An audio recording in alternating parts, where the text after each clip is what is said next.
Welcome back to another technical deep dive here in the debug zone. Today we're tackling a big question and breaking it down with insights from other users. Hopefully this clears up some misconceptions and helps you get the answer you need.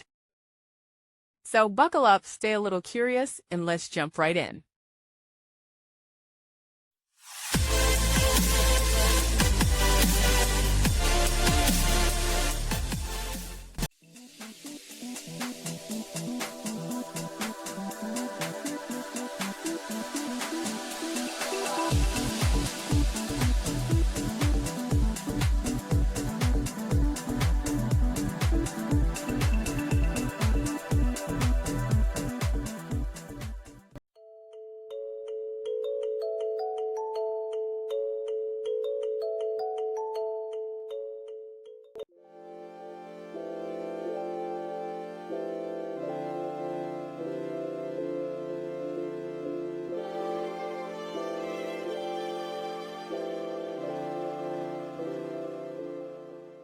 And that's a wrap.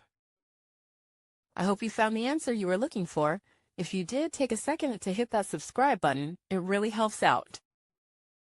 And let me know in the comments which solution worked best for you. See you next time in the debug zone.